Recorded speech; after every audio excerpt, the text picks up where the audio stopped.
Hello बच्चों, नमस्कार। PW के अमेजिंग से प्लेटफॉर्म पर आप सभी बच्चों का स्वागत है। मेरा नाम है रिंकू कौशिक। उम्मीद करता हूं आप सभी स्वस्थ होंगे, आप अपने एग्जाम की बहुत अच्छे से प्रिपरेशन कर रहे होंगे। ठीक है, आईआईटी जैम 2025 को टारगेट करते हुए हम एक सीरीज लेके आ रहे हैं और ये सीरीज चल रही है। तो इस सीरीज का लेक्चर नंबर 2 मैकेनिक्स हम पढ़ रहे हैं। इनिशियल हमने मैकेनिक्स से स्टार्ट किया है और बेसिकली 2 यूनिट में कवर करने वाला हूं। अगर मैं बात करूं मैकेनिक्स और इलेक्ट्रोडायनामिक, तो अभी हम जो यूनिट स्टार्ट कर रहे हैं वो है मैकेनिक्स। मैकेनिक्स का एक लेक्चर हो चुका है।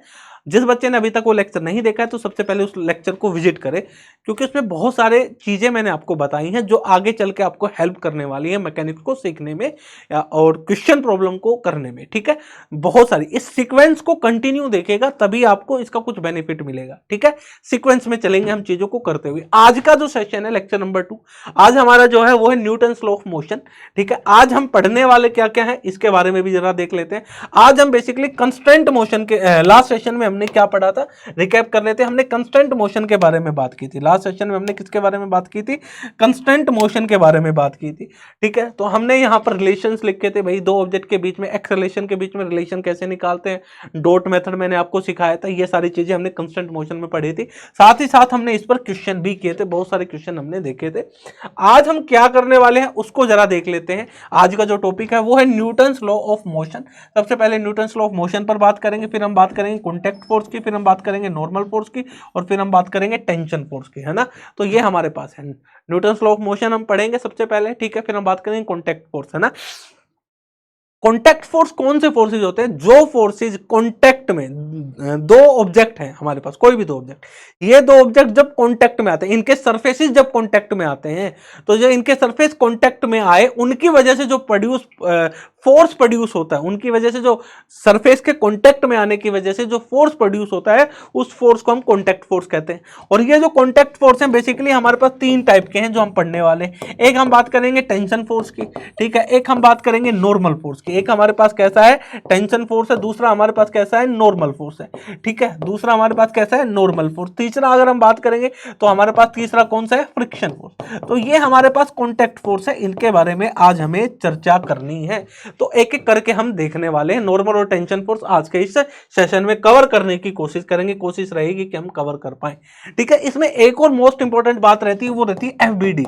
एफबीडी, फ्री बॉडी डायग्राम, ये भी आपको सीखना है। इसका बहुत ज्यादा यूज है। इसकी सहायता से हम इजीली चीजों को कर पाते हैं और एरर करने के चांसेस बहुत कम रहते हैं। फ्री बॉडी डायग्राम, ठीक है। फ्री बॉडी डायग्राम होता क्या है?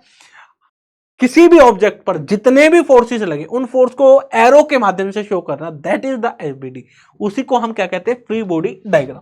चलो भाई एक एक करके चीजों को देखते हैं। तो हम सबसे पहले न्यूटन्स फर्स्ट लॉ की बात करते हैं। न्यूटन्स फर्स्ट लॉ आपको समझाता हूं। मतलब न्यूटन्स न्यूटन्स फर्स्ट लॉ, ठीक है, न्यूटन्स फर्स्ट लॉ। तो न्यूटन्स फर्स्ट लॉ क्या कहता है? कहता है अगर कोई ऑब्जेक्ट रेस्ट पर है तो वो रेस्ट पर रहेगा, अगर कोई ऑब्जेक्ट मोशन में है तो वो मोशन पे रहेगा, जब तक एक्सटर्नल फोर्स पर जीरो है। यानी कि अगर किसी ऑब्जेक्ट पर एक्सटर्नल फोर्स जीरो है तो इसका मतलब अगर वो ऑब्जेक्ट रेस्ट पर है तो जिंदगी भर रेस्ट पर पड़ा रहेगा, अगर वो ऑब्जेक्ट मोशन में है तो जिंदगी भर मोशन में पड़ा रहेगा। जैसे जैसे ये मेरा फोन, मैंने फोन को यहां पर रख दिया, जैसे मैंने ये फोन हाथ पर रख दिया, ठीक है, टेबल पे रख दिया, जैसे ये टेबल है, टेबल पे रख दिया, तो ये फोन यहीं पड़ा रहेगा। अब इस फोन पर कोई फोर्स लग रहा है कि एक्सटर्नल? जीरो, कोई एक्सटर्नल फोर्स नहीं है, तो ये जिंदगी भर यहीं पड़ा रहेगा। आज देखो, 100 साल बाद देखो, 1000 साल बाद देखो, यहीं पड़ा हुआ मिलेगा अगर इस पर एक्सटर्नल फोर्स जीरो है। अब मान लो मैंने इस पर फोर्स लगाया और मैंने उसको उठाकर यहां रख दिया, मैंने इसको फोर्स लगा और मैंने इसको उठाकर यहां रख दिया, तो इसने अपनी पोजीशन चेंज करी। पोजीशन चेंज कब हुई? जब इस पर कोई एक्सटर्नल फोर्स लगा। यानी जो सिस्टम है हमारा, जो सिस्टम है, जो सिस्टम रेस्ट पर है, रेस्ट से अगर वो मोशन में आता है तो कोई ना कोई एक्सटर्नल फोर्स होगा। अगर कोई ऑब्जेक्ट मोशन में है, वो रेस्ट पर आता है, तो इसका मतलब उस पर भी कोई ना कोई एक्सटर्नल फोर्स है। यानी जो स्टेट चेंज हो रही है सिस्टम के, रेस्ट से मोशन में आना, मोशन से रेस्ट में आना, जो ये सिस्टम की स्टेट चेंज हो रही है, ये एक्सटर्नल फोर्स की वजह से। अगर ये एक्सटर्नल फोर्स जीरो है तो वो अपनी स्टेट को चेंज नहीं करेगा। अगर रेस्ट पर है तो जिंदगी भर रेस्ट पर रहेगा, अगर मोशन में है तो वो जिंदगी भर मोशन में रहेगा। ठीक है, अगर किसी सिस्टम पर नेट फोर्स जीरो है तो अगर वो रेस्ट पर पड़ा है तो जिंदगी भर, अगर किसी सिस्टम पर नेट फोर्स यानी एक्सटर्नल फोर्स, अगर किसी सिस्टम पर एक्सटर्नल फोर्स जीरो है तो अगर वो सिस्टम रेस्ट पर है तो रेस्ट पर पड़ा रहेगा, अगर वो मोशन में है तो मोशन में रहेगा। अगर आपको रेस्ट से मोशन पे लाना है तो उसको फोर्स लगाना पड़ेगा, आपको मोशन से रेस्ट पर लाना है तो भी उस पर क्या लगाना पड़ेगा, फोर्स लगाना पड़ेगा। यानी फोर्स की मदद से ही हम स्टेट चेंज कर सकते हैं सिस्टम की, और यही हमारा न्यूटन का फर्स्ट लॉ है। न्यूटन का फर्स्ट लॉ नियम जो है वो यही कहता है, अगर कोई ऑब्जेक्ट रेस्ट पर है तो जिंदगी भर रेस्ट पर रहेगा, अगर मोशन में है तो जिंदगी भर मोशन में रहेगा, जब तक उस पर एक्सटर्नल फोर्स जीरो है। That is the Newton first law. ये एग्जाम्पल आपके और मेरे साथ में वैलिड करता है एग्जाम्पल के तौर पे, ठीक है। मैं जैसे घर जाता हूँ, ठीक है, घर जाके सुबह चाय पीने की आदत है। इंडिया में सभी को सुबह सुबह चाय पीने की आदत है, वो भी बिस्तर के अंदर। बुरी आदत है मानते हैं, लेकिन आदत है, ठीक है, सभी को आदत है ना। ठीक है, तो सभी को चाय पीने की आदत है भाई, बिस्तर में सुबह सुबह मम्मी लोग उठ जाते हैं, जल्दी उठ जाते हैं, ठीक है भाई। तो घर वाले उठ गए 6 बजे, 6 बजे चाय बनी, चाय आई, सिरहाने रखी रह गई, जहां सोते हैं वहां पे चाय रख दी, मम्मी ने कहा भाई चाय पी लो। चाय रखी है, अपन सोए हुए हैं, चाय ठंडी हो गई। फिर अर्ली मॉर्निंग मेरे घर में मतलब चाय थोड़ी ज्यादा बार बन जाती है, 2 से 3 बार चाय बन जाती है अर्ली मॉर्निंग। फिर 7 बजे के आसपास चाय बनती है, 7 बजे चाय बन गई, अब थोड़ा सा भाई साहब और हो गया, तो चाय लेके आती है मम्मी। मम्मी कहती है भाई तेरे पापा भी उठ चुके हैं, उठ जा, ठीक है। नहीं वो गुस्सा करेंगे अगर तो अभी तक सो रहा है इतनी लेट तक, घर वाले गुस्सा ही करते हैं, क्योंकि लेट तक सोना अच्छा नहीं बताते ना, तो घर वाले गुस्सा करते हैं भाई उठ जा अब तो, ठीक है। अब मम्मी चाय रख के चलेगी, अभी भी मगर उठ जाएंगे। फिर आता है 5 मिनट बाद पापा की आवाज जोर से, ठीक है बेटे। तो जैसे ही आवाज आई, बोला सो रहा है क्या, ऐसे सवाल आता है आवाज के साथ, बोला सो रहा है क्या। जैसे ही आवाज आई तुरंत बिस्तर से खड़ा हुआ, नहीं नहीं मैं तो जगा हुआ हूं, मैं तो जगा हूं, मैं कहां सो रहा हूं। तुरंत बिस्तर से खड़ा, तो सीधा ऐसे खड़ा हो गया, जो हम लेट रहे थे वहां से स्टैंडिंग पोजीशन में आ गए तुरंत के तुरंत। तो न्यूटन का पहला नियम काम करा, ठीक है। कैसे, ठीक है, जब तक कोई एक्सटर्नल फोर्स नहीं था तब तक मैं किस पे था, रेस्ट पर। मम्मी आई बोल के गई चली गई, दूसरी बार मम्मी आई चाय रख के गई बोल के गई चली गई, एक्सटर्नल फोर्स है ही नहीं, कोई दबाव, यानी भाई दिमाग पे प्रेशर, प्रेशर क्या है, फोर्स ही है ना। प्रेशर क्या होता है, फोर्स अपॉन एरिया। अगर प्रेशर है तो फोर्स है, एक तरीके से ऐसे समझो इस बात को, थोड़ा लिंक करने की कोशिश करें। तो एक्सटर्नल फोर्स क्या था, जीरो। मम्मी बोल रही है कोई फोर्स नहीं था, तो भाई हमने स्टेट, एक्सटर्नल फोर्स जीरो है तो स्टेट चेंज नहीं हुई, हम लेटे रहे। लेकिन पापा की आवाज आई तो क्या है, एक्सटर्नल फोर्स। जैसे एक्सटर्नल फोर्स आया तो ऑब्जेक्ट अपनी स्टेट को क्या करता है, चेंज करता है। तो तुरंत में रेस्ट से किस में आया, मोशन में आया। एक्सटर्नल फोर्स आया, एक्सटर्नल फोर्स आता है, स्टेट चेंज हो गई। तो न्यूटन का पहला नियम, अगर किसी ऑब्जेक्ट पर, अगर किसी, जैसे हमारे पास है ना, ठीक है, कमाल की बात ये है, अगर किसी ऑब्जेक्ट पर एक्सटर्नल फोर्स जीरो है तो वो रेस्ट पर है, तो जिंदगी भर रेस्ट पर रहेगा। अगर मोशन में है तो वो मोशन में रहेगा। जैसे अगर मैं मान लूं ये हमारे पास अर्थ है, अर्थ का सरफेस है, अर्थ के सरफेस पे हमारे पास बॉल है, मैंने बॉल को लुढ़का दिया। अब सरफेस कैसी है, फ्रिक्शनलेस, सरफेस पे कोई फ्रिक्शन नहीं, तो बॉल जिंदगी भर अर्थ के चक्कर लगाती रहेगी, क्योंकि कोई मोशन में है तो वो मोशन में रहेगा। उस पर जब तक एक्सटर्नल फोर्स क्या है, जीरो, एक्सटर्नल फोर्स है ही नहीं, तो वो जिंदगी भर चक्कर लगाती रहेगी। लेकिन अर्थ के सरफेस पे क्या प्रेजेंट है, फ्रिक्शन, और फ्रिक्शन उस बॉल पर लगने लगता है, और फ्रिक्शन यहां पर उस बॉल के लिए क्या काम करता है, एक्सटर्नल फोर्स का काम करता है। तो कुछ समय के बाद जब जैसे गेंद को लुढ़काते हैं तो कुछ समय के बाद वो रुक जाती है। That is the Newton first law, ठीक है। उम्मीद करता हूं न्यूटन का पहला नियम आपको समझ में आया होगा। अब हम आगे बढ़ते हैं, सेकंड बात करते हैं हमारे पास, ठीक है, हम आगे चलते हैं भाई, है ना। हमारे पास सेकंड है न्यूटन सेकंड लॉ, ठीक है, न्यूटन सेकंड लॉ। तो सेकंड लॉ हमें क्या कहता है, न्यूटन का सेकंड लॉ क्या कहता है, न्यूटन का सेकंड लॉ कहता है कि rate of change of momentum क्या देता है, फोर्स देता है। कहता है rate of change of momentum with respect to time, ठीक है, is known as, is called as force, external force. अगर किसी ऑब्जेक्ट का टाइम के साथ मोमेंटम चेंज हो रहा है तो इसका मतलब उस पर कोई ना कोई एक्सटर्नल फोर्स है। मोमेंटम वैसे चेंज नहीं होगा। अगर किसी ऑब्जेक्ट का मोमेंटम चेंज हो रहा है तो इसका मतलब क्या है, उस पर कोई ना कोई एक्सटर्नल फोर्स लग रहा है, और वो एक्सटर्नल फोर्स किसके बराबर है, तो कहता है rate of change of momentum किसके बराबर होता है, यानी टाइम के साथ जो मोमेंटम चेंज हुआ, जो जिस रेट से हो रहा है वो क्या होता है, एक्सटर्नल फोर्स होता है। That is the external force. ये हमारे पास क्या है मेरे प्यारे बच्चों, ये हमारे पास एक्सटर्नल फोर्स है। क्लियर है। अच्छा, मोमेंटम क्या होता है, मास इंटू एक्सेलरेशन। मोमेंटम हमारे पास क्या होता है, मास इंटू एक्सेलरेशन। अगर किसी ऑब्जेक्ट का मोमेंटम समय के साथ चेंज हो रहा है तो उस पर कोई ना कोई फोर्स लग रहा है, तभी हो रहा है। भाई रेस्ट से मोशन में कब आएगा, जब फोर्स होगा, ये फोर्स है तो यानी रेस्ट पर था, मोमेंटम क्या था, जीरो, मोशन में आया नहीं, वेलोसिटी आई तो मोमेंटम कुछ ना कुछ हुआ, तो मोमेंटम चेंज हुआ। ऑब्जेक्ट मोशन में था, रेस्ट पर आ गया, तो भाई मोशन में था तो मोमेंटम था, रेस्ट पे आया तो जीरो, तो मोमेंटम फिर से चेंज हुआ।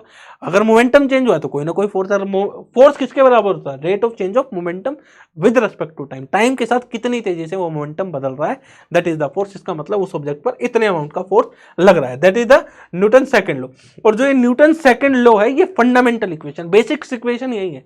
जब भी न्यूटन सेकंड लॉ की बात की जाएगी तो हम इस इक्वेशन की बात करते हैं, लेकिन हमारे पास एक इक्वेशन और आती है, फोर्स इजिकल टू ma, आपने पढ़ी होगी, वो एक स्पेशल केस है। वो हमारे पास कैसा है, स्पेशल केस है, स्पेशल केस। वो हमारे पास कैसा है, स्पेशल केस है। हमने क्या माना उस केस में, हमने मास को क्या माना, कांस्टेंट। हमारे पास जो ऑब्जेक्ट का मास है वो कैसा है, कांस्टेंट है। तो हम एक्सटर्नल फोर्स को जब लिखते हैं तो हम क्या लिखते हैं, dp बाई डी टी, यही लिखते हैं।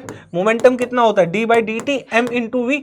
मास क्या है हमारे पास, कांस्टेंट है, तो m, तो ये क्या बन गया, dv बाई डी टी, ठीक है। और ये हमारे पास क्या आ गया, मास इंटू एक्सेलरेशन।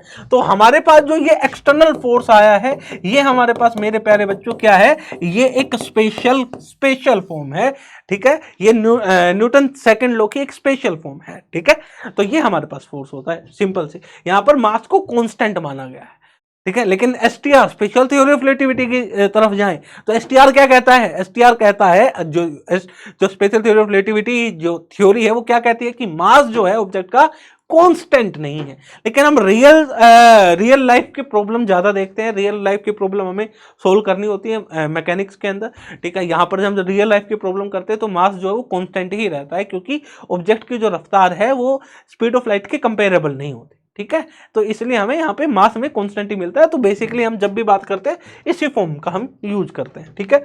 ये हमारे पास हो गई, ठीक है, न्यूटन सेकंड लॉ। अब न्यूटन थर्ड लॉ की बात करें, न्यूटन थर्ड लॉ, ठीक है ना भाई, न्यूटन थर्ड लॉ। तो न्यूटन थर्ड लॉ हमें क्या कहता है, ठीक है, न्यूटन थर्ड लॉ हमें क्या कहता है, every action there is equal and opposite reaction.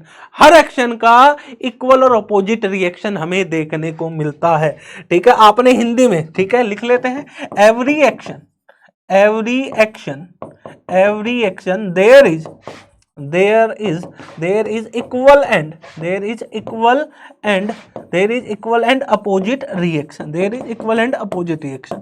हर एक्शन का हमें इक्वल और अपोजिट रिएक्शन देखने को मिलता है, जैसे करनी वैसे भरनी। कहावत सुनी होगी, अरे भाई न्यूटन्स के जो लॉ हैं वो हम पर भी लग रहे हैं।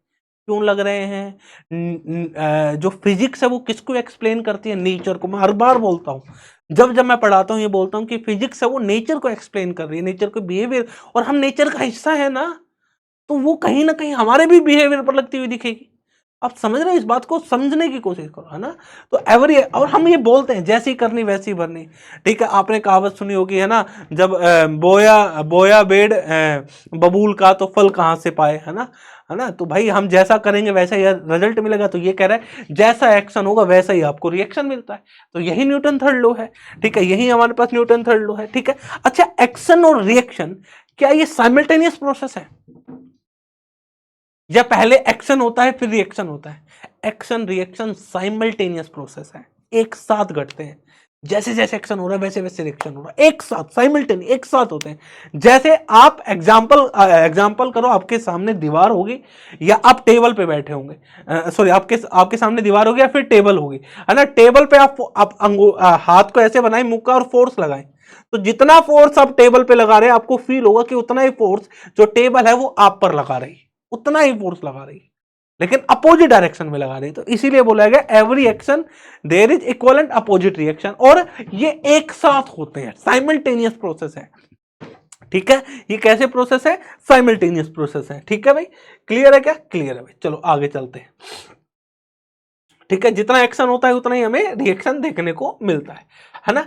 अब अगला जो हमारा टॉपिक है वो है कांटेक्ट फोर्स। मैंने कहा था कि आज के हमारे टॉपिक में जो मेन डिस्कशन का कारण है वो है कांटेक्ट फोर्स। अभी हम कांटेक्ट फोर्स को जानने और समझने की, कांटेक्ट फोर्स को हम पढ़ते हैं, समझते हैं। कांटेक्ट फोर्स है क्या, जब भी, मैं फिर से बोल रहा हूं, जब भी कोई दो ऑब्जेक्ट के सरफेस आपस में कांटेक्ट में आए और जो ये दो सरफेस, एक ऑब्जेक्ट ये है, एक ऑब्जेक्ट ये है, मान लो एक ऑब्जेक्ट मेरा फोन है, एक ऑब्जेक्ट हमारे पास ये बेल है, ये दोनों क्या है आपस में कॉन्टेक्ट, इनके सरफेस आपस में क्या है कॉन्टेक्ट। जब भी दो ऑब्जेक्ट के सरफेसेस आपस में कॉन्टेक्ट में आते हैं तब ये फोर्सेस अराइज होते हैं और उन फोर्सेस को हम कहते हैं कॉन्टेक्ट फोर्स। जब भी दो सरफेस और जब भी किसी दो ऑब्जेक्ट के सरफेस आपस में कांटेक्ट में आए और जो फोर्सेस प्रोड्यूस होते हैं, अराइज होते हैं, उनको हम क्या कहते हैं कांटेक्ट फोर्स कहते हैं। तो ये जो कांटेक्ट फोर्स हैं हमारे पास कितने प्रकार के हैं भाई, है ना,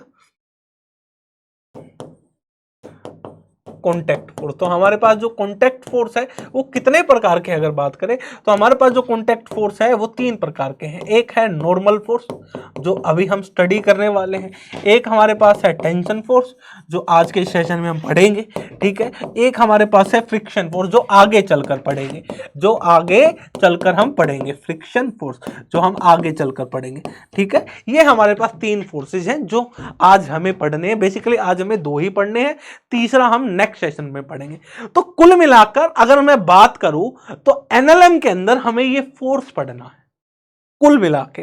यानी हम स्टार्ट क्या कर रहे हैं एनएलएम। देखो ये फोर्स पढ़ने से पहले थोड़ी सी कहानी जान लेते हैं। हम क्या पढ़ रहे हैं न्यूटन्स लॉ ऑफ मोशन, और न्यूटन्स लॉ ऑफ मोशन में अगर हमें बेसिकली बात करूं तो हमें पढ़ना क्या है, हमें पढ़ना है फोर्स। हमें जानना किसके बारे में है, हमें जानना है फोर्स के बारे में, ठीक है। अगर एनएलएम में पढ़ना है तो एनएलएम में हम फोर्स ही पढ़ेंगे, friction force, tension force, normal force, ठीक है, नेट फोर्स कितना लगा, एक्सेलरेशन कितना हुआ, एक्सेलरेशन है तो नेट फोर्स है। तो बेसिकली चर्चा हमें फोर्स की करनी है। अगर हमें फोर्स की चर्चा करनी है तो फोर्स के बारे में थोड़ी बेसिक इंफॉर्मेशन जान लेते हैं। फोर्स हमारे पास स्केलर क्वांटिटी की वेक्टर क्वांटिटी, आप सभी को पता है कि फोर्स जो है वेक्टर क्वांटिटी है। अगर फोर्स मेरे पास वेक्टर क्वांटिटी है तो इसके अंदर दो चीजें होनी चाहिए, एक होगा मैग्नीट्यूड, दूसरा होगा डायरेक्शन। अगर हमें फोर्स के बारे में जानना है, हमें जानना किसके बारे में, फोर्स के बारे में जानना है। अगर हमें फोर्स के बारे में जानना है तो अगर हमें ये दो बातें पता चल गई, किसी ऑब्जेक्ट पर कितने मैग्नीट्यूड का फोर्स लग रहा है और किस डायरेक्शन में लग रहा है, अगर ये दो बातें हमें मिल गई, ठीक है, अगर ये दो बातें हमें मिल गई तो हमारा काम बन गया। तो हमें दो बातें के बारे में बात करनी है। जब भी मैं कोई फोर्स पढ़ाऊं इस चैप्टर के अंदर, जब भी मैं किसी फोर्स के बारे में डिस्कस करूं तो तुम्हारा सवाल ये आना चाहिए कि सर मेरे को दो बातें बताओ और बात खत्म करो। दो बातें कौन कौन सी, कि सर कौन से मैग्नीट्यूड का, सॉरी कितने मैग्नीट्यूड का फोर्स लग रहा है और किस डायरेक्शन में लग रहा है, ये दो बातें बताओ, बात खत्म हो जाएगी। अगर ये दो बातें पता चल गई तो हम क्या एग्जैक्ट एनालिसिस कर सकते हैं किसी भी सिस्टम के मोशन का? नहीं। अगर आपको एग्जैक्ट एनालिसिस करनी है किसी भी ऑब्जेक्ट के मोशन का तो इन दो बातों से काम नहीं चलेगा। एक तीसरी बात और होती है जिसको हम बोलते हैं point of application. Point of application का मतलब है कि जो ये फोर्स है ये लग कहां रहा है। जैसे एग्जांपल के तौर पे ये हमारे पास बोतल है, ये हमारे पास क्या है, पानी की बोतल है भाई, ठीक है, ये हमारे पास ऐसे पानी की बोतल है ना, ठीक है। इस पानी की बोतल का सेंटर ऑफ मास क्या है, that is the centre of mass. अब इस सेंटर ऑफ मास पे मैंने फोर्स लगाया, तो इस सेंटर ऑफ मास पे अगर मैं फोर्स लगाऊंगा तो पानी की बोतल कैसे चलेगी, कैसा मोशन होगा, घिसटती हुई चलेगी, ट्रांसलेशनल मोशन होगा। पानी की बोतल का मोशन कैसा होगा भाई, हमारे पास ट्रांसलेशन मोशन होगा, है ना। तो पानी की बोतल का कैसा मोशन होगा भाई, अगर मैं बात करूं तो, ठीक है, शाबाश, कैसा मोशन होगा, ट्रांसलेशन। कैसा होगा, ट्रांसलेशन। ये घिसटती हुई जाएगी, किसी न किसी एक्सेलरेशन से जाएगी, इसमें कुछ ना कुछ वेलोसिटी। मोशन कैसा होगा, प्योर ट्रांसलेशनल। कैसा होगा, प्योर ट्रांसलेशन। यहां पर मोशन कैसा देखने को मिलेगा, ट्रांसलेशनल देखने को मिलेगा। तो कहां पर लगाया, सेंटर ऑफ मास पे लगाया। सेम पानी की बोतल पर, सेम पानी की बोतल पर, ये हमारे पास पानी की बोतल है भाई, सेम हमारे पास, ठीक है, ये रही, ठीक है, ये रही सेम पानी की बोतल है। अब ये पानी की बोतल थोड़ी अजीब सी बन गई है हमारे पास,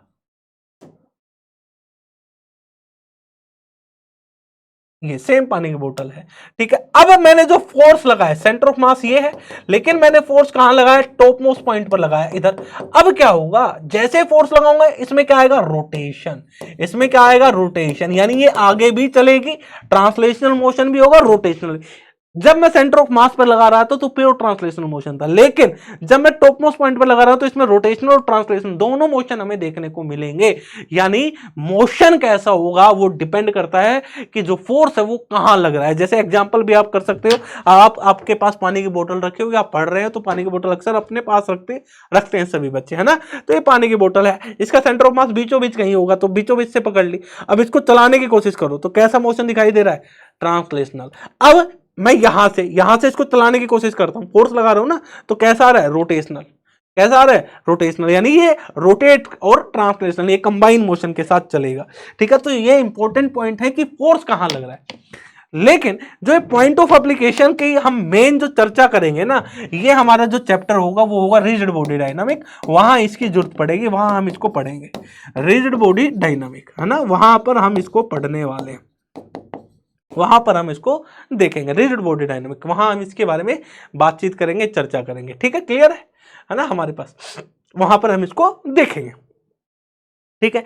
एनएलएम के अंदर दो ही चीजें चाहिए होंगी। जब भी एनएलएम की बात करूं, न्यूटन्स लॉ ऑफ मोशन की बात करूं या इस चैप्टर की बात करूं, तो आपका सवाल ये होना चाहिए कि सर इसमें आप फोर्स पढ़ाओ और फोर्स में केवल दो बातें बताओ कि किस मैग्नीट्यूड का लग रहा है, किस डायरेक्शन का लग रहा है, और बात को खत्म करो। बेफालतू की बात करके क्यों टाइम खराब कर रहे हो। तो यही आपका सवाल और जवाब होना चाहिए। तो अब हम आगे बढ़ते हैं, ठीक है। अच्छा, फोर्स है, फोर्स को किस यूनिट में मेजर करते हैं, बेसिक बेसिक चीजें आपको पता ही है, फिर भी बता देता हूं। यूनिट के लिए फोर्स को हम किस यूनिट में, हमारे पास यूनिट दो होती है भाई, एक होती है एसआई यूनिट और एक हमारे पास कौन सी होती है, सीजीएस यूनिट, ठीक है। सीजीएस में डाइन, सीजीएस में डाइन, और एसआई यूनिट क्या होती है, न्यूटन, ठीक है। क्या होती है, न्यूटन, ठीक है। तो फोर्स को हम दो यूनिट में मेजर करते हैं, एक होती है सीजीएस और एक होती है हमारे पास, ठीक है, एक होती है हमारे पास एसआई, ठीक है। तो 1 न्यूटन कितने कितने के बराबर होते हैं, 10⁻⁵ डाइन के बराबर होते हैं। डर मत जाना भाई, है ना। बचपन में जो माता पिता आपको डराते थे, भाई बंधु डराते थे, अरे वहां मत चले जाओ, है ना, रात को अंधेरे में कुछ है वहां पकड़ लेगा, तो डर मत जाना। ये डरने वाली नहीं काम की है, डर जाओगे तो न्यूमेरिकल गलत कर आओगे, ठीक है। डरना नहीं है इससे, अपने को इससे अपने को डरना नहीं है, ठीक है। हमने न्यूटन्स लॉ ऑफ मोशन पढ़ लिया, हमने कॉन्टैक्ट फोर्स पढ़ लिया, ठीक है। आगे हम बात करते हैं नॉर्मल फोर्स की। किसकी बात करते हैं मेरे प्यारे बच्चों, नॉर्मल, ठीक है। सबसे पहले हम टेंशन फोर्स की बात कर लेते हैं, फिर अपन नॉर्मल फोर्स की बात कर लेंगे, ठीक है। टेंशन फोर्स, है ना। तो बेसिकली हमें क्या पढ़ना है, फोर्स पढ़ना है। फोर्स भी कौन सा, टेंशन, टेंशन फोर्स पढ़ना है ना भाई, ठीक है। कहोगे सर चीज ही ऐसी पढ़ा रहे हो कि दिमाग में देखते ही टेंशन आ जाए, है ना। तो भाई टेंशन लेनी नहीं है ना, ठीक है। टेंशन लेनी नहीं, टेंशन लोगे तो काम कैसे चलेगा। तो हम टेंशन फोर्स की बात करते हैं। तो जो टेंशन फोर्स है, टेंशन फोर्स है तो दो बातें हम बात करेंगे, एक तो मैग्नीट्यूड, मैग्नीट्यूड किस मैग्नीट्यूड का लगेगा, दूसरा डायरेक्शन। गुरुजी डायरेक्शन बताओ, बात खत्म करो, ठीक है। डायरेक्शन बताओ, बात खत्म करो, ठीक है। अगर मैं मैग्नीट्यूड की बात करूं तो जो टेंशन होगी रस्सी में वो न्यूमेरिकल प्रॉब्लम पे डिपेंड करेगी, वो क्वेश्चन पे डिपेंड करेगी। तो मैग्नीट्यूड हम कैलकुलेट करेंगे, लेकिन टेंशन फोर्स किस डायरेक्शन में लगती है वो मैं आपको सिखा देता हूं, क्योंकि ये डायरेक्शन में जो डायरेक्शन में लगती है ये सीखना जरूरी है। तो सबसे पहले हम टेंशन फोर्स के डायरेक्शन की बात करते हैं, ठीक है। Tension force direction, tension force, tension force direction, direction, tension force direction, direction always, always perpendicular, sorry, always tension force direction always, always, always, always act, always act along the string, act along the string, ठीक है। Act along the string, ठीक है। तो ये रस्सी के along लगेगा या एक्ट अलोंग द रोप, ठीक है, एक ही बात है, एक्ट अलोंग द रोप, ठीक है। इन such a way, in such a वे, भाई स्ट्रिंग लिख लो, बात एक है, in act along, along the string, इस तरीके से लगेगा। In such a way, in in such a way, in such a way, it it tries, it tries to compress, it tries to compress the object, sorry, it tries to reduce the length. In such a way it tries to reduce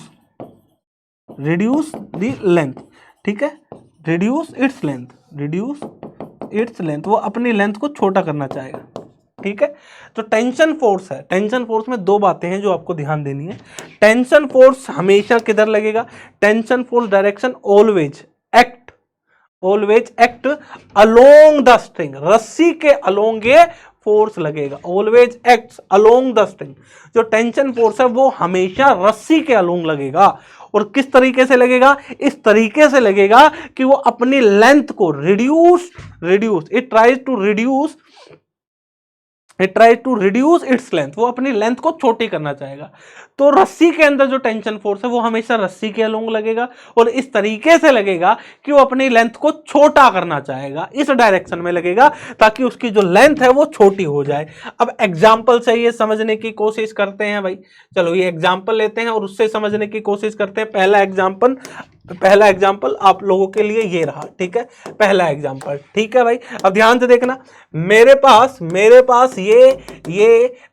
ये एक pendulum है, simple pendulum, ठीक है, इसका मास क्या है? मास m है, ठीक है। तो इसमें टेंशन फोर्स किधर लगेगा वो आपको शो करना है। इसमें कौन कौन से फोर्स लगेगा? ग्रेविटेशनल, धरती माता फोर्स किधर लगाएगी? नीचे की तरफ, ठीक है। अब टेंशन फोर्स किधर लगेगा? मैंने क्या बताया? टेंशन फोर्स रस्सी के अलोंग लगेगा। तो भाई ये रही हमारे पास रस्सी, या तो रस्सी के अलोंग, या तो इस डायरेक्शन में लगेगा रस्सी में, या फिर हमारे पास जो टेंशन फोर्स है इसमें इस डायरेक्शन में लगेगा, या तो ये लगेगा या ये लगेगा। भाई इन दोनों में से कोई एक बात पॉसिबल है। टेंशन फोर्स या तो अपवर्ड लग सकता है इस रस्सी में, टेंशन फोर्स या तो हमारे पास डाउनवर्ड लग सकता है। तो किस डायरेक्शन में लगाएं? भाई पहली बात क्या कहती है कि जो tension force direction always act along the string, रस्सी के अलोंग होगा और इस तरीके से होगा कि अपनी लेंथ को छोटा करना चाहेगा, try to reduce its length, है ना, अपनी लेंथ। अब मेरे को एक बात बताओ, इस रस्सी के अंदर, अब ध्यान से देखना, इस रस्सी के अंदर अगर टेंशन फोर्स नीचे लगा, किधर लगा? इस रस्सी के अंदर टेंशन फोर्स इधर लगा, तो ये लेंथ को बढ़ाएगा।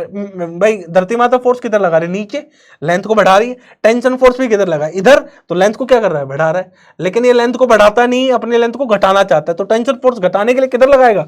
ऊपर। तो टेंशन फोर्स किधर लगेगा? ऊपर। तो यहां पर टेंशन फोर्स किधर लगेगा? ऊपर की तरफ लगेगा। ध्यान से समझो, ये है ना, अगर टेंशन फोर्स नीचे लगेगा तो लेंथ तो इंक्रीज हो रही है, लेकिन ये चाहता है डिक्रीज हो, तो फोर्स किधर लगाएगा? ऊपर की तरफ। सेम यहां पर भी अटैच है, कॉन्टैक्ट है ना, पॉइंट ऑफ कॉन्टैक्ट, देखो यहां पर भी है, तो यहां पर भी टेंशन लगेगा। अगर टेंशन फोर्स ऊपर लगेगा तो लेंथ को क्या करेगा? इंक्रीज, लेकिन नीचे लगेगा तो डिक्रीज, तो टेंशन फोर्स किधर लगेगा? इधर लगेगा, ठीक है। ये आ गया। अगला क्वेश्चन लो भाई, अगला क्वेश्चन लो, हमारे पास ये रहा, ठीक है, एक ऑब्जेक्ट ये रहा, एक ऑब्जेक्ट ये रहा, इसका मास है m1, इसका मास है m2, इन दोनों को एक रस्सी से जोड़ा, यहां पर फोर्स लगाया F। अब यहां पर फोर्स लगाया तो टेंशन फोर्स किधर लगेगा? इस पॉइंट ऑफ कांटेक्ट क्या है? रस्सी और ऑब्जेक्ट के बीच में ये रहा। अब मेरे को बताओ, अगर टेंशन फोर्स इधर लगेगा तो रस्सी लेंथ क्या होगी? इंक्रीज, लेकिन टेंशन फोर्स हमेशा अपनी लेंथ को क्या करना चाहता है? डिक्रीज। तो टेंशन फोर्स किधर लगेगा? इधर, यानी इस डायरेक्शन में। और किधर लगेगा? रस्सी के अलोंग, जिधर रस्सी है उधर, तो यानी टेंशन फोर्स जो लगेगा वो इधर लगेगा। सेम कहानी इस पर देखो, अगर टेंशन फोर्स इधर लगता है तो लेंथ क्या होती है? इंक्रीज, लेकिन वो लेंथ को डिक्रीज करना चाहता है, तो किधर लगाएगा? इधर लगाएगा टेंशन फोर्स, ठीक है। अगला क्वेश्चन ले लो भाई, है ना, बेसिकली हम न्यूमेरिकल से ही चीजों को समझेंगे भाई, है ना, क्लियर है। अगला क्वेश्चन ले लो, ये इंक्लाइन प्लेन है भाई हमारे पास, मान लो ये एंगल थीटा है, यहाँ पर एक ऑब्जेक्ट है और यहाँ पर एक और ऑब्जेक्ट है, इसका मास m1 है, इसका मास m2 है, ठीक है। अब मेरे को एक बात बता दो, इसमें टेंशन फोर्स किधर लगेगा? ठीक है, इसमें टेंशन फोर्स किधर लगेगा? ध्यान से देखिएगा, इसमें कितना है? ठीक है, चलो इसको अपन बाद में कराएंगे, इसको एग्जांपल अभी नॉर्मल फोर्स नहीं पढ़ा है, एक बार नॉर्मल फोर्स पढ़ा देते फिर इसको देखेंगे। तो रस्सी के अंदर जो फोर्स लगेगा, रस्सी के दोनों एंड पर प्रोड्यूस होगा, और ठीक है, और इस तरीके से होगा, रस्सी के अलोंग होगा, और इस तरीके से होगा कि अपनी लेंथ को छोटा करना चाहेगा, that is the tension force. तो हमने टेंशन फोर्स की डायरेक्शन सीखनी थी, वो सीख ली। मैग्नीट्यूड हम वेरी करता है न्यूमेरिकल पर, ठीक है ना, तो न्यूमेरिकल टू न्यूमेरिकल हम उसको कैलकुलेट करेंगे, जब न्यूमेरिकल करेंगे तो आपको मैग्नीट्यूड भी कैलकुलेट करना सिखा दूंगा। अगला जो हमारा टॉपिक है वो है नॉर्मल फोर्स, ठीक है। अब हमें नॉर्मल फोर्स लगाना सीखना है। अक्सर बच्चे गलती करते हैं भाई, अक्सर बच्चे गलती करते हैं, ठीक है, अक्सर बच्चे क्या करते हैं, हमारे पास गलती करते हैं। तो नेक्स्ट टॉपिक हमारे पास क्या है? Normal force. Normal force. तो नेक्स्ट टॉपिक हमारे पास क्या है, नॉर्मल फोर्स। तो नॉर्मल फोर्स की हम बात कर रहे हैं। फिर से वही बात, सर आप फोर्स पढ़ाओ तो फोर्स के अंदर केवल दो बातें बोलो और बाकी बात खत्म करो। तो दो बातें कौन कौन सी, एक तो उसका मैग्नीट्यूड बताओ किस मैग्नीट्यूड का लगेगा, दूसरा हमें डायरेक्शन बताइए किस डायरेक्शन में लगेगा, और बात खत्म कीजिए। अगर मैं डायरेक्शन, ठीक है, अब जो नॉर्मल फोर्स लगता है ये भी कॉन्टेक्ट, सरफेस में कॉन्टेक्ट की वजह से आता है, लेकिन अब ध्यान से सुनते चलना भाई, है ना, है ना। जो ये नॉर्मल फोर्स मैग्नीट्यूड हम कैलकुलेट करेंगे, ये न्यूमेरिकल, ये जो क्वेश्चन है, प्रॉब्लम है, उसके अकॉर्डिंग वेरी करेगा, हम इसको कैलकुलेट करना सीखेंगे। डायरेक्शन मैं आपको अभी बता रहा हूं किसके बारे में, डायरेक्शन की, ये किस डायरेक्शन में लगता है, ठीक है। तो normal force direction, normal force, normal force direction, ठीक है, normal force direction, direction always, always perpendicular to the, perpendicular to the point of contact, point of contact surface, perpendicular to point of contact surface, ठीक है, इन such a way, in such a way, in such a way, it, ठीक है, it tries to compress, it tries to compress the object, ठीक है, it tries to compress the object, ठीक है, वो object को कंप्रेस करने की कोशिश करता है। जो नॉर्मल फोर्स है, नॉर्मल फोर्स की जो डायरेक्शन है वो हमेशा जो पॉइंट ऑफ कॉन्टैक्ट होगा सरफेस का, जो पॉइंट ऑफ कॉन्टैक्ट होगा, पॉइंट ऑफ कॉन्टैक्ट जो होगा सरफेस का, उसके क्या होगा, परपेंडिकुलर होगा। पॉइंट ऑफ कॉन्टैक्ट, दो सरफेसेस के बीच में जो पॉइंट ऑफ कॉन्टैक्ट आएगा उस पॉइंट ऑफ कॉन्टैक्ट के सरफेस के परपेंडिकुलर होगा, पॉइंट ऑफ कॉन्टैक्ट जो होगा, नंबर एक बात। और इस तरीके से लगेगा कि वो ऑब्जेक्ट को कंप्रेस करना चाहेगा, किसको कंप्रेस करना चाहेगा, ऑब्जेक्ट को कंप्रेस करना चाहेगा। जैसे अब एग्जांपल से इसको और समझेंगे, क्योंकि ये सब बातें हमें कहां से समझ में आएंगी, एग्जांपल से समझ में आएंगी। ये लो भाई एग्जांपल, शाबाश। आज आपको देखो ये बहुत बेसिक लेक्चर है, कुछ लोगों को आता होगा, कुछ लोगों को नहीं पता, लेकिन ये इसलिए पढ़ा रहा हूं कि इसके बिना हम अधूरे हैं आगे चल के। आज का लेक्चर अगर आपने सीरियसली नहीं पढ़ा, सीरियसली नहीं समझा, तो आगे नहीं समझ में आने वाला। नॉर्मल फोर्स में जब लगाऊंगा, जब आपको हवा नहीं लगेगी, कैसे लगा दिया, और बार बार हर बार नॉर्मल फोर्स लगेगा, हर बार टेंशन लगेगा। जब जब न्यूमेरिकल आएगा तो आपको नॉर्मल फोर्स, एमजी, टेंशन, ये सब लगाने होंगे, और वहां पर फिर आप कैपेबल नहीं होंगे चीजों को लगाने में, चीजों को कैलकुलेट करने में, ठीक है, वहां आपको दिक्कत आनी स्टार्ट होगी। तो भाई ये बेसिक लेक्चर है, लेकिन इनको देखना मस्ट है, ये सेशन जो है देखने मस्ट हैं। जिसने नहीं देखे हैं तो पहले पहला लेक्चर देखे, और अभी जो मैं पढ़ा रहा हूं उसको भी देखे, ये जरूरी है, ठीक है। आ जाओ भाई, अब नॉर्मल फोर्स की अपन बात कर रहे थे। ये हमारे पास सरफेस है, दैट इज द सरफेस, ये हमारे पास क्या है, सरफेस है, और यहां पर एक ऑब्जेक्ट रखा है जिसका मास है m। तो आपको सबसे पहले पॉइंट ऑफ कॉन्टैक्ट देखना है भाई साहब। ये मेरा फोन, ये मेरा फोन, इस फोन के ऊपर मैंने एक और ऑब्जेक्ट रख दिया, तो इन दोनों के बीच में कॉन्टैक्ट है क्या, पॉइंट ऑफ कॉन्टैक्ट क्या है, ये जो पॉइंट ऑफ कॉन्टैक्ट है उस पर क्या डालो, tangent, that is the point of contact. इस पर क्या डाला, ये पॉइंट ऑफ कॉन्टैक्ट है ना, पॉइंट ऑफ कॉन्टैक्ट, ये हमारे पास क्या है, पॉइंट ऑफ कॉन्टैक्ट, ठीक है। अब जो नॉर्मल फोर्स है वो पॉइंट ऑफ कॉन्टैक्ट के क्या होगा, नॉर्मल, सॉरी परपेंडिकुलर।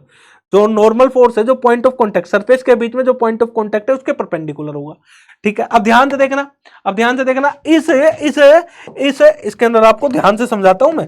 इसके अंदर हमारे पास ऑब्जेक्ट में क्या है, मास है, मास m है, तो धरती माता कितना फोर्स लगाएगी, mg। अगर इस पर केवल mg फोर्स लगता तो इस खड्डे के अंदर जाता, धंसता चला जाता, खड्डे के अंदर, धरती के अंदर खड्डा करता हूं उसके अंदर जाता चला जाता। अगर केवल mg, इस ऑब्जेक्ट पर mg फोर्स होता तो ये अंदर जा रहा होता, लेकिन क्या अंदर जाता है, नहीं, ये तो सरफेस पे पड़ा रहता है। तो सरफेस और इसके बीच में क्या है, कॉन्टैक्ट है, और ये कॉन्टैक्ट क्या प्रोड्यूस करता है, एक नॉर्मल फोर्स प्रोड्यूस करता है। तो अब जो सरफेस है, ये जो अर्थ है, ये हमारे पास अर्थ सरफेस है, ये हमारे पास क्या है, अर्थ सरफेस। अब ये अर्थ सरफेस, इस पर एक नॉर्मल फोर्स लगाते हैं, किस डायरेक्शन में लगाएगी, ये रहा। नॉर्मल फोर्स हमेशा पॉइंट ऑफ कॉन्टैक्ट जो है सरफेस का उसके परपेंडिकुलर होगा, और इस तरीके से लगेगा कि ऑब्जेक्ट को वो कंप्रेस करना चाहेगा। तो भाई पॉइंट ऑफ कांटेक्ट के सरफेस जो है उसके परपेंडिकुलर, तो ये हमारे पास सरफेस है। तो जो नॉर्मल फोर्स है इस ऑब्जेक्ट पर लगेगा तो वो किधर लग सकता है भाई, वो इधर लग सकता है भाई, ये सरफेस लगाएगी, या फिर इधर लग सकता है। तो कौन से डायरेक्शन में लगेगा, भाई सरफेस के परपेंडिकुलर होगा, ये भी परपेंडिकुलर ये भी, लेकिन किस डायरेक्शन में, इस तरीके से लगेगा कि वो ऑब्जेक्ट को क्या करना चाहता है, कंप्रेस। मेरे को एक बात बताओ, ये ऑब्जेक्ट है, अगर फोर्स हमारा नीचे की तरफ लगा तो ऑब्जेक्ट में तो एक्सपेंशन आ रहा है, अरे साइज बड़ा होगा ना। अरे मैं ऐसे हूं और कोई मेरे को यहां से खींचे तो साइज मेरा इंक्रीज होगा ना, एक्सपेंशन आएगा। लेकिन कंप्रेस कब होगा, तो यानी हमेशा ही कंप्रेस करे इस डायरेक्शन में लगेगा। अगर मैं फोर्स यहां लगाऊं सरफेस के परपेंडिकुलर लेकिन कंप्रेस करता हुआ, अब देखो फोर्स किधर लग रहा है, ऊपर, तो ये क्या करना चाह रहा है, ऑब्जेक्ट को कंप्रेस करना चाह रहा है, तो जो नॉर्मल फोर्स है वो हमारे पास इस डायरेक्शन में लगेगा। और ऑब्जेक्ट हमारा किस पर है, परमानेंट रेस्ट पर है ना, रेस्ट पर कब रहेगा, तो जितना नॉर्मल फोर्स ऊपर लग रहा है उतना नीचे लग रहा है धरती माता। अब कमाल की बात एक और सुनो, जो नॉर्मल फोर्स हमारे पास है ना, ये हमेशा पेयर में लगता है, पेयर में, पेयर में लगता है, ठीक है, किस में लगता है, पेयर में। अब सरफेस ने, अब न्यूटन का तीसरा नियम लगना शुरू होता है, सरफेस ने ऑब्जेक्ट पर लगाया, कितना लगाया, नॉर्मल, तो सरफेस ने, किसने लगाया, इस सरफेस ने फोर्स लगाया, तो किसने क्या किया, एक्शन, सरफेस ने क्या किया, एक्शन, तो सरफेस ने किस पर लगाया, ऑब्जेक्ट पर नॉर्मल। अब ऑब्जेक्ट क्या करेगी, रिएक्शन, तो ऑब्जेक्ट भी उतना ही नॉर्मल फोर्स कहां लगा देगी, सरफेस पर। Every action there is equal and opposite reaction, तो सरफेस ने नॉर्मल फोर्स जितना इस ऑब्जेक्ट पर लगाया उतना ही ऑब्जेक्ट ने सरफेस पर नॉर्मल लगाया। नॉर्मल फोर्स हमेशा पेयर में लगता है, इसको ध्यान रखना भाई, हमेशा किस में लगता है, पेयर में लगता है। तो ये आ गया। दूसरा लो भाई, दूसरा लो, आपको समझ में आ रहा है, दूसरा एग्जांपल लो, ये सरफेस है, ये दो ऑब्जेक्ट है हमारे पास, एक ऑब्जेक्ट ये है और एक ऑब्जेक्ट ये है, ठीक है, ये दो ऑब्जेक्ट है, ठीक है, इसका मास m1 है, इसका मास m2 है, ठीक है भाई, क्लियर है। अब इस पर हमें क्या बनाना है, नॉर्मल फोर्स दिखाना है। तो मेरे को बताओ पॉइंट ऑफ कांटेक्ट क्या है, एक फोर्स इधर लग रहा है, ध्यान से देखना, पॉइंट ऑफ कांटेक्ट कहाँ है, ये रहा पॉइंट ऑफ कांटेक्ट। तो धरती माता एक बार कितना फोर्स लगाएगी, m1 जी, यहाँ पर धरती माता कितना फोर्स लगाएगी, m2 जी। अब ये पॉइंट ऑफ कांटेक्ट है तो क्या लगेगा, नॉर्मल, नॉर्मल किधर लगेगा, अरे भाई ये पॉइंट ऑफ, अगर नॉर्मल सरफेस के परपेंडिकुलर, या तो ऊपर लगेगा या नीचे, लेकिन नीचे लगेगा तो ऑब्जेक्ट में क्या लगेगा, एक्सपेंशन, लेकिन ऊपर लगेगा तो कंप्रेशन, तो नॉर्मल किधर लगेगा, n1 इधर। सेम कहानी यहां पर भी क्या है, कांटेक्ट है, तो नॉर्मल किधर लगेगा, n2। कहीं और भी कांटेक्ट है क्या, बिल्कुल एक जगह और कांटेक्ट है जो हमें देखने को मिल रहा है, ये रहा, यहां पर भी तो दो ऑब्जेक्ट एक दूसरे को क्या है, कांटेक्ट में। अब देखो ये पॉइंट ऑफ कांटेक्ट है, तो जो नॉर्मल लगेगा या तो इधर लगेगा n3, भाई किस पर बात कर रहा हूं, इस m1 ऑब्जेक्ट पर, ठीक है, ये m1 देखो, अब ये m1 ऑब्जेक्ट नॉर्मल m2 पर लगाएगी, m2 m1 पर लगाएगा। अब ध्यान से सुनना, m1 ऑब्जेक्ट m2 पर जो नॉर्मल लगाएगा या तो इधर लगाएगा भाई, ये जो सरफेस है उसके परपेंडिकुलर होगा, या फिर इधर लगेगा, इनमें से किसी एक डायरेक्शन में लग सकता है ना नॉर्मल, तो किधर लगेगा। अब ध्यान से देखना भाई, अब नॉर्मल फोर्स ऐसे लगेगा कि ऑब्जेक्ट को वो कंप्रेस करना चाहेगा, ऑब्जेक्ट यहाँ है, अगर m1 ऑब्जेक्ट नॉर्मल लगाएगा इस सरफेस के परपेंडिकुलर, इधर लगाएगा, तो ऑब्जेक्ट क्या हो रहा है, कंप्रेस, तो नॉर्मल किधर लगेगा, इधर लगेगा। m1 ने m2 पर लगाया, अब m2 m1 पर लगाएगा लेकिन अपोजिट डायरेक्शन में, ये हो गया, दैट इज द नॉर्मल, ठीक है। अब अगला क्वेश्चन लो भाई, अब अगला लो, ठीक है, अब हमारे पास अगला लो, इंक्लाइन प्लेन है, ये हमारे पास क्या है, इंक्लाइन प्लेन, ठीक है। अब हम नॉर्मल भी लगाएंगे, टेंशन भी लगाएंगे, सब लगाएंगे यहां पर, ठीक है, ये है m1, ये है m2, ठीक है। अब देखो भाई ध्यान से देखना, धरती माता कितना फोर्स लगाएगी, नीचे लगाएगी m1 जी, यहां पर भी धरती माता कितना फोर्स लगाएगी, या नीचे लगाएगी m2 जी, और ये दोनों किससे कनेक्टेड है, एक रस्सी से कनेक्टेड है, ठीक है। अब मेरे को एक बात बताओ, अगर ये mg है तो ये सरफेस के साथ क्या है, कॉन्टेक्ट में, भाई ये सरफेस के साथ कॉन्टेक्ट में है ना, तो जो कॉन्टेक्ट है ये पॉइंट ऑफ कॉन्टेक्ट, और पॉइंट ऑफ कॉन्टेक्ट के परपेंडिकुलर होता है नॉर्मल, तो या तो नॉर्मल ऐसे लगेगा या ऐसे लगेगा तो एक्सपेंशन आएगा, लेकिन इसको क्या चाहता है, कंप्रेस करना चाहता, तो किधर लगेगा, इधर। ये भी पॉइंट ऑफ कॉन्टेक्ट है तो इसको भी कंप्रेस करेगा, लेकिन इसके परपेंडिकुलर होगा n2। अब रस्सी में टेंशन, अरे भाई ये ऑब्जेक्ट नीचे जाएगा ना किसी एक्सेलरेशन से, नीचे जा रहे हैं, तो भाई ये नीचे जा रहे हैं, तो भाई ये लेंथ, ये नीचे जा रहे हैं, तो ये चाहता है कि लेंथ क्या हो, डिक्रीज हो, लेकिन लेंथ के अलोंग लगेगा, तो लेंथ डिक्रीज कब होगी, जब फोर्स किधर लगेगा, इधर, टी, ये लो भाई, ये हमारे पास हमने नॉर्मल फोर्स बता दिया। अभी आपको नॉर्मल फोर्स से सिखा रहा हूं। अगला लो, अगला क्वेश्चन लो, हमारे पास है ना, ये दीवार है, ये दीवार है और हमने एक सीढ़ी रख दी, लैडर, ये हमारे पास क्या है, लैडर, ठीक है। तो नॉर्मल फोर्स किधर लगेगा, ये हमारे पास क्या है, लैडर, लैडर, इसका मास कितना है, मास है m, लैडर का मास कितना है m, ठीक है। तो इस पर फोर्स कौन कौन सा, एक तो धरती माता फोर्स लगाएगी, कितना लगाएगी mg, और एक क्या है, ये है पॉइंट ऑफ कॉन्टैक्ट। भाई लैडर जहां हो यही हुए ना पॉइंट ऑफ कॉन्टैक्ट, इस पॉइंट ऑफ कॉन्टैक्ट पे क्या डालो, टेंजेंट, और टेंजेंट के क्या होगा, हमेशा कंप्रेस, तो यानी ऊपर की तरफ। अगर नीचे की तरफ लगाएगा तो लेंथ को इंक्रीज करेगा, लेकिन ऊपर की तरफ लगाएगा तो इससे लैडर के लेंथ को डिक्रीज करेगा, तो नॉर्मल ऊपर लगेगा इधर n1। ये भी पॉइंट ऑफ कॉन्टैक्ट है, टेंजेंट डालो, ये आ गया n2। ठीक है, अगला क्वेश्चन, आपको नॉर्मल फोर्स लगानी सिखा रहा हूं, मैं रिपीट कर रहा हूं, ध्यान से समझो इस बात को, ये बहुत काम की चीज है। फिर से लो, ये रहा हमारे पास ये लैडर, इस बार मैंने लैडर को कैसे रख दिया, ऐसे रख दिया, ये रहा, ये है हमारे पास लैडर, मास कितना है, स्मॉल m। तो धरती माता जो जो फोर्स लग रहे हैं वो लगाओ, तो धरती माता कितना फोर्स लगा रही है, mg, ठीक है। अब देखो पॉइंट ऑफ कॉन्टैक्ट ये रहा भाई, ये क्या है, पॉइंट ऑफ कॉन्टैक्ट, इस पर क्या डाला, टेंजेंट, जहां कॉन्टैक्ट है, और उसके परपेंडिकुलर क्या लगेगा, n1। ये क्या है, पॉइंट ऑफ कॉन्टैक्ट, और टेंजेंट कैसे डलेगा, इसके अलोंग, तो नॉर्मल फोर्स किधर लगेगा, इधर लगेगा, n2। ये सीखने वाला सवाल था। अगला नेक्स्ट, ठीक है, ये हमारे पास इस शेप का है, ठीक है। सबसे पहले हम बना देते हैं स्फेयर, ये रहा, ठीक है, ये रहा, और ये रखा हुआ है ऐसे, ऐसे, ये सरफेस है, ऐसे रखा हुआ है। तो नॉर्मल फोर्स बताओ, शो करो कैसे दिखाओगे, नॉर्मल फोर्स बताओ, ठीक है। तो ये पॉइंट ऑफ कॉन्टैक्ट है, इस पर क्या डालो, टेंजेंट, तो टेंजेंट डाला तो नॉर्मल ये बना। ये पॉइंट ऑफ कॉन्टैक्ट है, इस पर क्या डाला, टेंजेंट, तो ये नॉर्मल बना n2। भाई अलग अलग पॉइंट ऑफ कॉन्टैक्ट है तो नॉर्मल फोर्स भी अलग अलग आएंगे, n1 एंड n2। एक और न्यूमेरिकल लो, ठीक है, एक और न्यूमेरिकल लो। भाई कैसे लगेंगे, देखो पॉइंट ऑफ कॉन्टैक्ट के परपेंडिकुलर, नॉर्मल या तो ऐसे लगेगा ऐसे, लेकिन ऐसे लगेगा तभी तो ये कंप्रेस होगा। नॉर्मल फोर्स ऐसे लगता है कि वो कंप्रेस करना चाहता है, ठीक है, यही मैं आपको सिखा रहा हूं जब से। ठीक है, अगला क्वेश्चन लो, हमारे पास ये है भाई, ठीक है, ये हमारे पास है, ठीक है, शाबाश।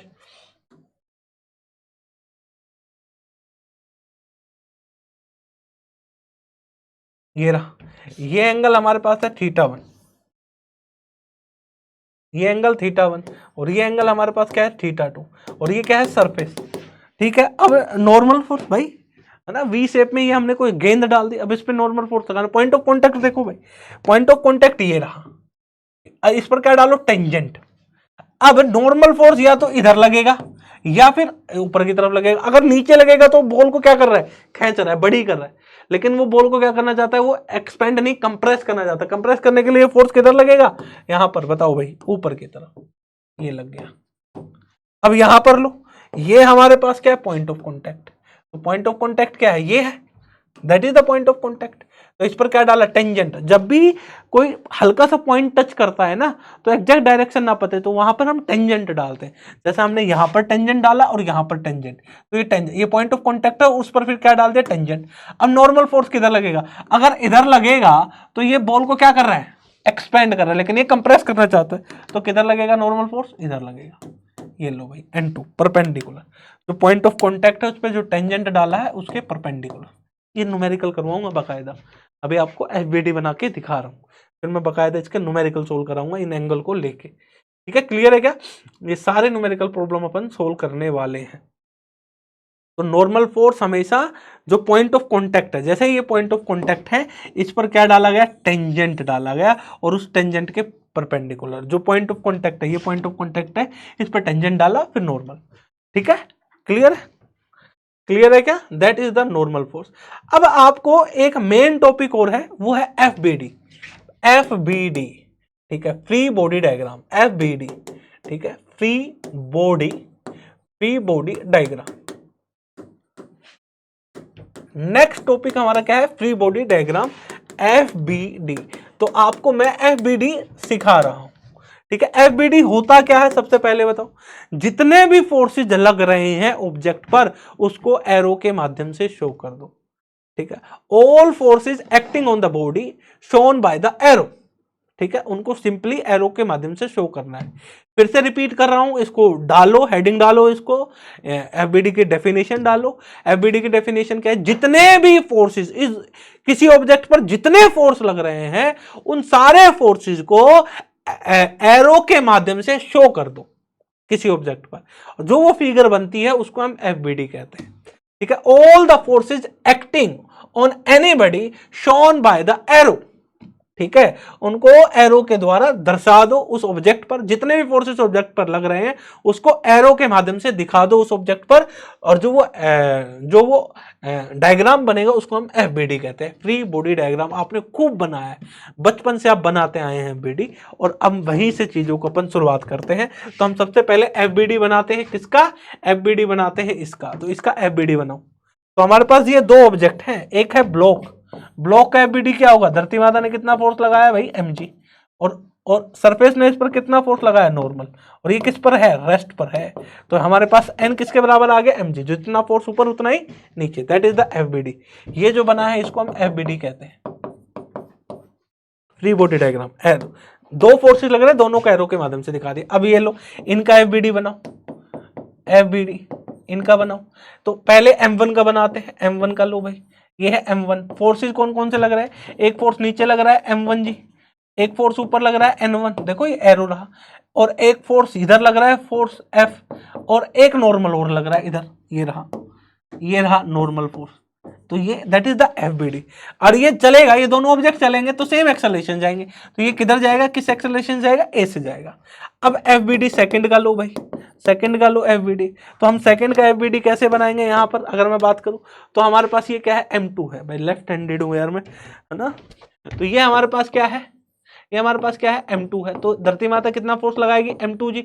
ऊपर क्या लगा? n2। और देखो इस पर क्या है? एक n। और ये कितने एक्सेलरेशन जा रहा है? a से। तो दैट इज द एफबीडी। और कोई फोर्स लग ही नहीं रहा।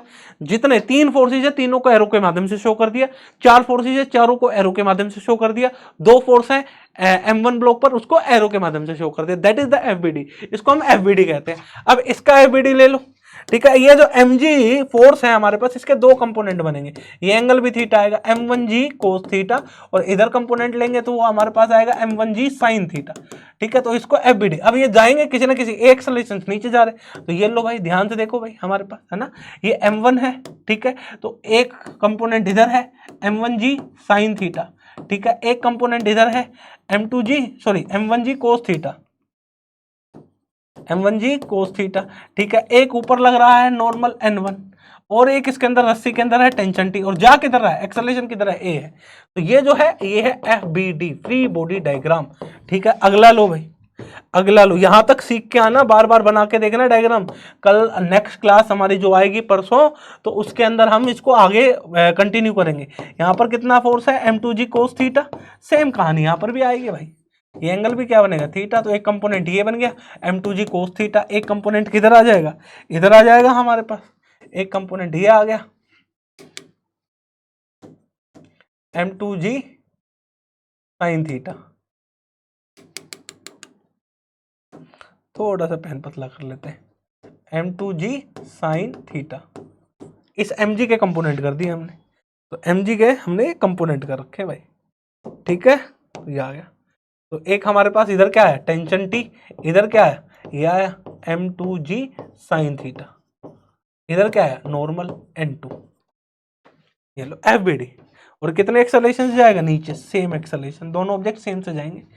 अरे जितनी एक्सेलरेशन इस ऑब्जेक्ट की होगी उतनी इस पॉइंट की होगी, और रस्सी के अलोंग एक्सेलरेशन नहीं बदलेगा, उतनी इस पॉइंट की होगी, तो दोनों सेम से जाएंगे। क्लियर है? तो इसका भी ये लैडर है, एफबीडी बनाओ। इस पे तीन फोर्सेज है, एक फोर्स ये है mg, और एक हमारे पास ये है n1, और एक हमारे पास ये है n2। ठीक है, तो ये एफबीडी है, that is the FBD, free body diagram. ठीक है भाई, है ना। और ये हमें इक्विलिब्रियम में दे रखे शायद, जो भी दे रखा हो, तो हम बेसिकली ऐसा ही डायग्राम बनाएंगे।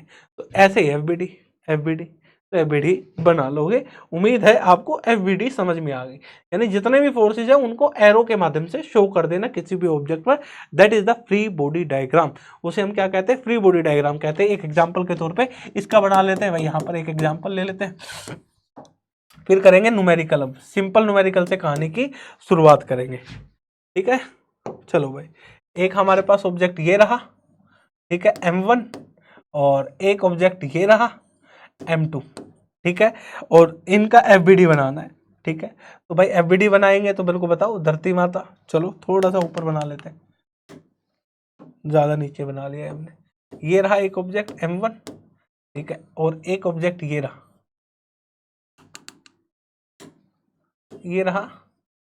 m1, और एक ऑब्जेक्ट ये रहा m2, ठीक है, ये रहा।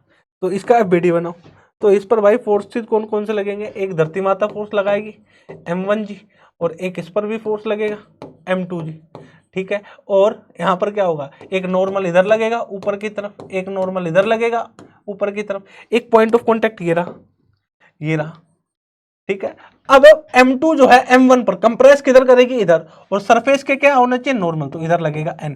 m2 m1 m2 को किधर कंप्रेस करेगी, इधर, तो नॉर्मल किधर लगेगा, इधर, ठीक है। इनका FBD ही दिखा रहे हैं, तो ये रहा भाई, ये रहा m1, ठीक है। तो ये आया m1g, और ये आया n1, और ये आया हमारे पास n, ठीक है। और किसी न किसी एक्सेलेरेशन से तो आएंगे, कितने एक्सेलेरेशन से, a एक्सेलेरेशन से नीचे आ रहा है, कितने एक्सेलेरेशन से, a से। इसी तरह ये रहा m2 का, m2g n2, a एक्सेलेरेशन से आएगा, नॉर्मल किधर है n। अब कहेगा नीचे कैसे आएगा, इस m1g के कंपोनेंट कर लो भाई, ये एंगल थीटा है, तो दो कंपोनेंट बनेंगे, एक कंपोनेंट ये आएगा, एक कंपोनेंट ये आएगा, ठीक है। तो ये कंपोनेंट जो होगा हमारे पास, ये आया m1g कोस थीटा, और ये कंपोनेंट क्या आया हमारे पास, ये क्या आया हमारे पास, m1g sine theta, m1g sine theta. Same कहानी यहाँ पर है, ये है थीटा, तो यहाँ पर दो कंपोनेंट फिर से हो जाएंगे यहाँ पर हमारे पास, ठीक है। एक कंपोनेंट इधर और एक कंपोनेंट इधर, ठीक है। तो ये कंपोनेंट कितना आ गया, m2g कोस थीटा, और ये आ गया m2g साइन थीटा। अब कल से यानी नेक्स्ट जो क्लास होगी उसके अंदर हम क्या करना शुरू कर देंगे मेरे प्यारे बच्चों, नेक्स्ट क्लास के अंदर हम न्यूमेरिकल प्रॉब्लम सोल्व करेंगे। एक आधे न्यूमेरिकल प्रॉब्लम इसके अंदर भी देख लेते हैं, बेसिक बहुत सिंपल सी है ना। फिर अपन नेक्स्ट क्लास से बेसिकली अब हम शिफ्ट हो जाएंगे न्यूमेरिकल प्रॉब्लम पर, डिफरेंट टाइप के न्यूमेरिकल प्रॉब्लम करेंगे, पुली की न्यूमेरिकल प्रॉब्लम अलग करेंगे, ठीक है, अलग अलग टाइप की है ना, अलग अलग टाइप की न्यूमेरिकल, जितनी वैरायटी ऑफ न्यूमेरिकल प्रॉब्लम बन सकती है कोशिश रहेगी कि उनको अपन कवर कर पाए। आनंद आएगा अब धीरे धीरे आपको सेशंस में। ये जो पहला सेशन लिया, आज जो पढ़ाया, इनका बहुत ज्यादा यूज है, मैं आपको फिर से रिपीट कर रहा हूं, बहुत ज्यादा यूज है, ठीक है। इनके बिना हमारी बात बनेगी ही नहीं, हमारा काम चलेगा ही नहीं। तो सबसे सिंपल न्यूमेरिकल, इससे ज्यादा सिंपल हो नहीं सकता दुनिया में।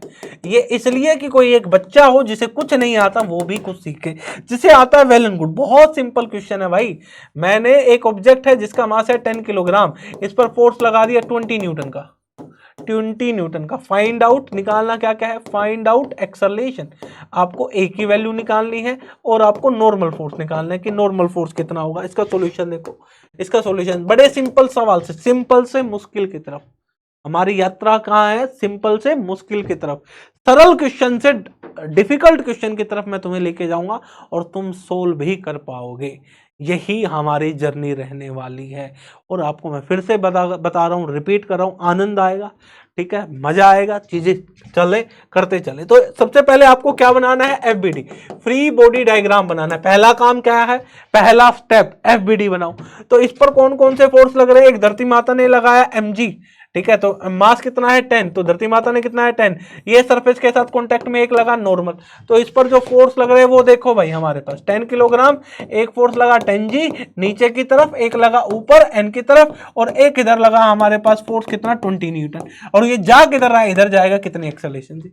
क्या ये ऑब्जेक्ट हवा में उड़ेगा, नहीं। क्या ये नीचे जाएगा, नहीं। तो जितना फोर्स ऊपर लगा उतना ही नीचे, तो यानी यहां से हमारे पास n किसके बराबर आ गया, 10g के बराबर आ गया। g की वैल्यू कितनी ले लो 10, तो ये आ गया 100 न्यूटन, ठीक है। जी की वैल्यू हम क्या ले रहे हैं यहाँ पर, जब भी मैं जी लूंगा तो 10 मीटर पर सेकंड स्क्वायर ही लेने वाला हूं।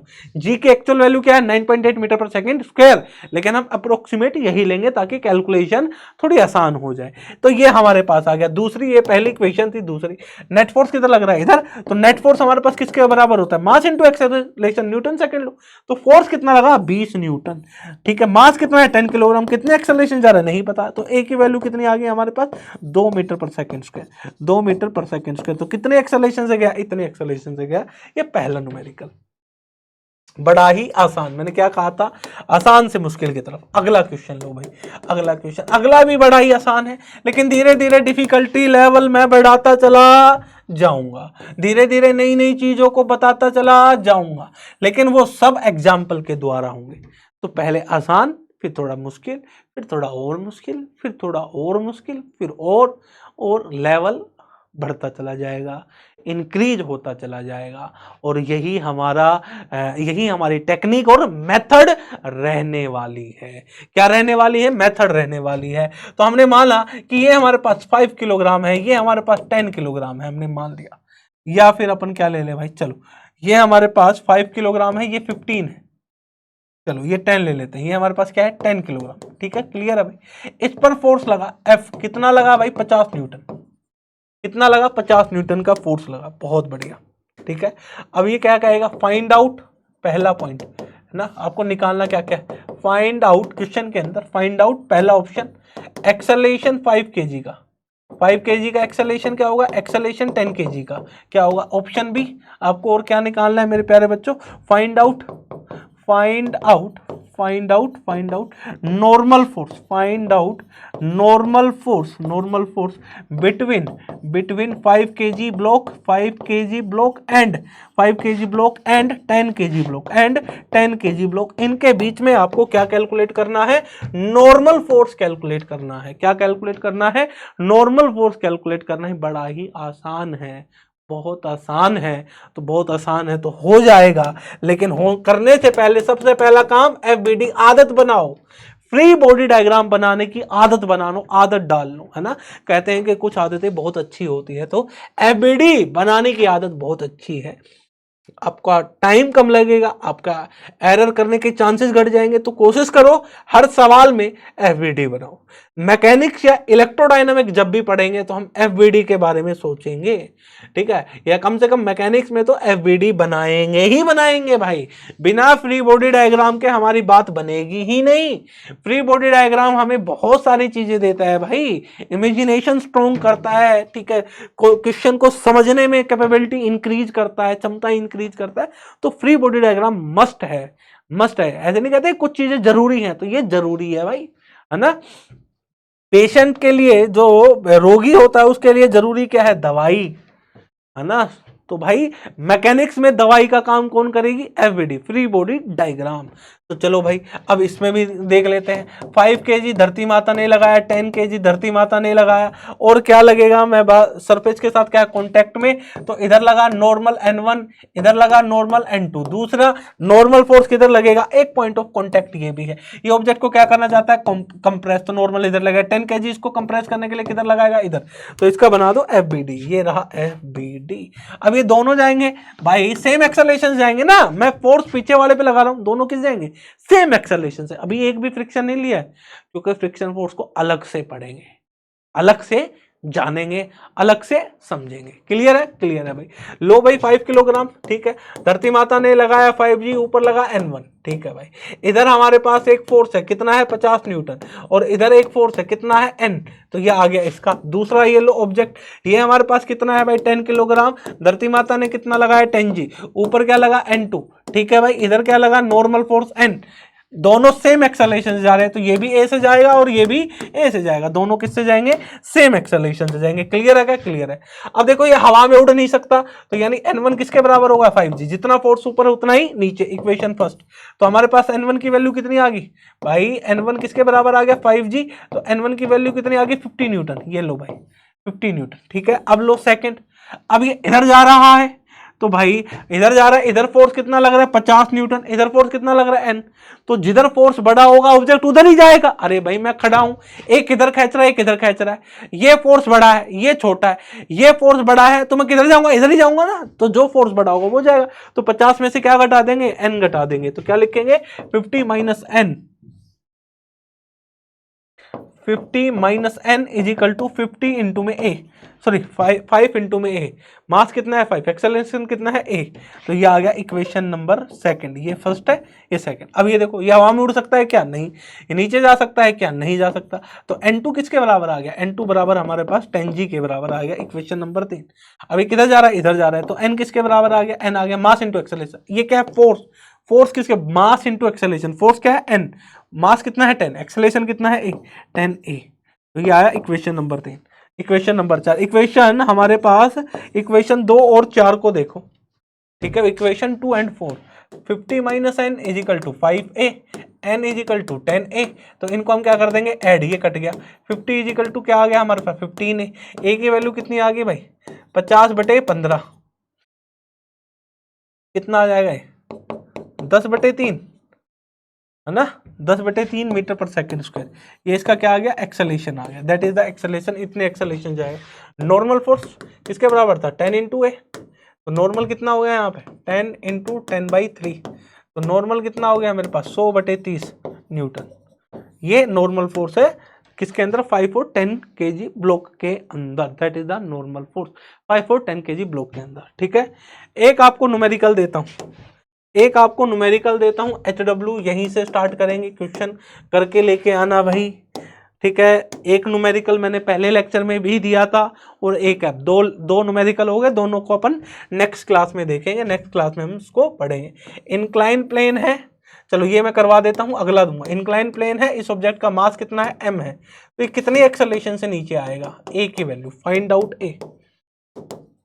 फाइंड आउट एक्सेलरेशन, ए की वैल्यू आपको निकालनी, बड़ा ही सिंपल सा, इंक्लाइन प्लेन पे आ गए वो, ठीक है। अब देखो भाई इस पे फोर्स कौन कौन से लग रहे हैं, दो फोर्स लग रहे हैं, एक लग रहा है mg और एक क्या लग रहा है कांटेक्ट की वजह से नॉर्मल, ठीक है। तो इस mg के दो कंपोनेंट करेंगे भाई, ठीक है, ये एंगल थीटा है तो ये भी क्या बनेगा थीटा, तो mg के दो कंपोनेंट हो गए, एक कंपोनेंट ये बना mg कोस थीटा, एक कंपोनेंट ये बना mg साइन थीटा। उम्मीद करता हूं आपको ये थीटा समझ में आ गया होगा, बचपन से पढ़ते आए हैं करते आए हैं, फिर भी ना आए तो कमेंट करके बता देना भाई कि इंक्लाइन प्लेन में सर थीटा कैसे लिखा, ताकि नेक्स्ट सेशन में इस प्रॉब्लम को भी ले लें, ठीक है। थोड़ी सी खुद मेहनत करोगे तो भी तुम समझ जाओगे कि कैसे आया, geometry, pure geometry, pure geometry के सहारे हम इस एंगल को थीटा निकालते हैं। चलो मैं ये भी बता दूंगा, कमेंट करने की जरूरत ही नहीं है। चलो ये थीटा होता है, पहले ये समझो, पहले इसको सोल्व कर लेते हैं। तो ये ऑब्जेक्ट क्या हवा में उड़ रही है, नहीं, क्या ये नीचे जा रही, नहीं, ये तो सरफेस के अलोंग आ रही है इंक्लाइन प्लेन में, तो जितना फोर्स ऊपर होगा उतना ही नीचे होगा। तो हमारे पास पहली FBD, चलो पहले इसका FBD बनाओ।